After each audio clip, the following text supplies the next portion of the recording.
महाराष्ट्र शाही न्यूज मराठी, बातमी मागची बातमी, शोध सत्याचा। शेतकरी बंधूंनो नमस्कार। बोगस बियाणे आणि रोपामुळे हैराण झाला आहात तर मग आजच आपल्या BL गांजवे अँड कंपनी यांचे मळगंगा ॲग्रो हायटेक नर्सरीला आजच भेट द्या।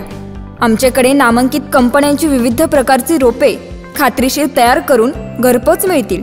तसेच मुंबई, पुणे, नाशिक, ओतूर, नारेंगाव, संगमनेर, चाकण यांसारख्या कृषी मार्केटच्या डेली सर्व्हिस मध्ये मिरची, गवार, भोपळे, दोडके, कोबी, फ्लावर, कारले, शिमला मिरची, वांगी तर सर्व प्रकारच्या भाजीपाल्यांची खरेदी व विक्री केली जाते। आमचा पत्ता BL Ganjave and company, Malganga hitech agro nursery, Sakur फाटा जवळच पिंपळगाव देपा, तालुका संगमनेर। संपर्कासाठी proprietor Babasaheb Ganjave, mobile number 7507 35 45 21। धन्यवाद। निवडणुका जवळ आल्या आणि कुंभकर्ण जागा झाला। वैभव पिचड बऱ्याच वेळा तालुक्यातून गायब असतात, पण असे इव्हेंट करण्यासाठी मधून ते तालुक्यामध्ये येतात। थोड्याफार भेटी द्यायच्या आणि सोशल मीडियावरती झळकायचं हे त्यांचं काम आहे। खरं तर यावर्षी दुष्काळाची परिस्थिती होती संपूर्ण महाराष्ट्रात। अकोले तालुक्यातही जवळजवळ 1 महिना अगोदर पाऊस गेला होता। सर्व जनतेला माहिती आहे की मुळा खोऱ्यात, प्रवरा खोऱ्यात आणि आढळा खोऱ्यात पाण्याचं आरक्षण लागलं। त्याही परिस्थितीमध्ये पाण्याचं नियोजन कसं झालं हे सगळ्यांना माहित आहे। आताही पावसाळा सुरुवातीला सुरू झाला, जसा पाहिजे तसा पाऊस पडत नाहीये तालुक्यामध्ये आणि कसंबसं आंबी धरण भरलं। त्या काळात त्या लाभ क्षेत्रातील शेतकऱ्यांना त्रास होऊ नये म्हणून आपण त्या धरणातून विसर्ग केला।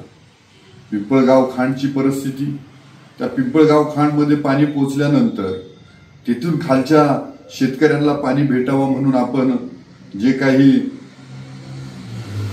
पिंपळगाव खांड लाभ क्षेत्रातले जे जलसंपदाचे अधिकारी त्यांच्याशी संपर्क साधला आणि त्यांना विनंती वजा पत्र लिहिलं की या शेतकऱ्यांना आपण पिण्यासाठी पाणी दिलं पाहिजे। कलेक्टर महोदयांना पत्र लिहिलं, प्रांतांशी संपर्क साधला, परंतु यांना जी माहिती भेटली की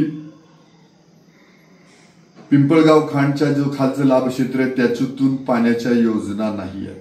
त्यांना मी जबाबदारीने कलेक्टरांना फोन करून सांगितलं की तुमच्या नदीतून थेट पाणी योजना नाही, परंतु विहिरीमधून पाणी उपसा होतोय आणि त्या विहिरी ह्या मुळा नदीच्या लाभ क्षेत्रामध्ये आहेत। त्याची सगळी पाहणी करा, तातडीनं तुम्ही पाणी सोडा।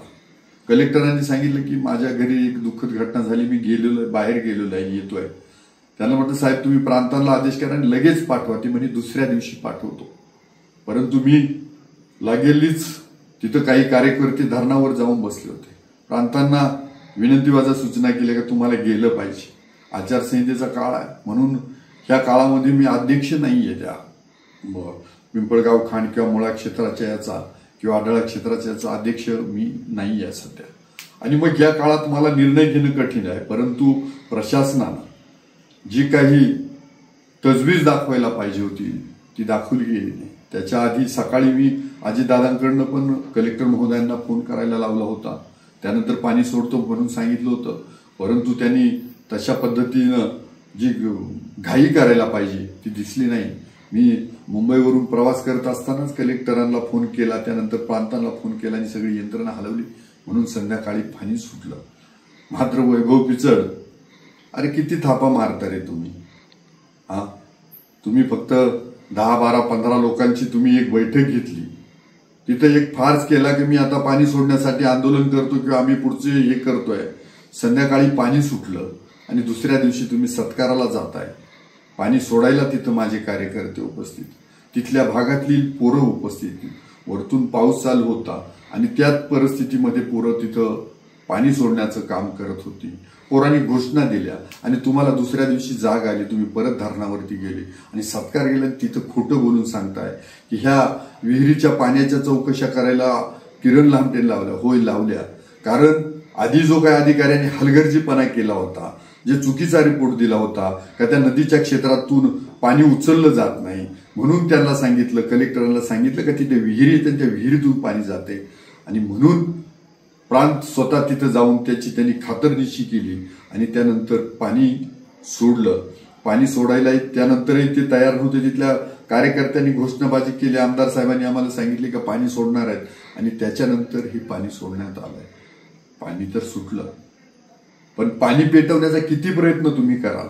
थोडासा तुमचा 40 वर्षाचा काळ मागचा डोकावून पहा की किती शेतकऱ्यांची तुम्ही पिकं जाळलेत, तुम्ही किती शेतकऱ्यांवरती अन्याय केलाय.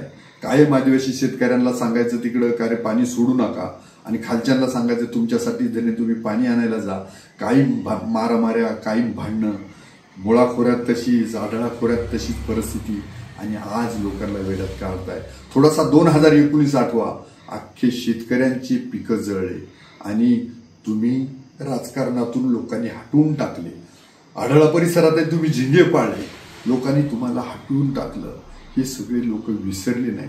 आणि किरण लहामटे किती प्रामाणिकपणानं काम करतो ही मायबाप जनता जाणते आहे. त्यामुळे तुमच्यासारख्यानं सांगण्याची गरज नाही. मला याच्यातच धन्यता आहे, कारण राजकारण कसं करावं हे मला नीटसं कळत नाही.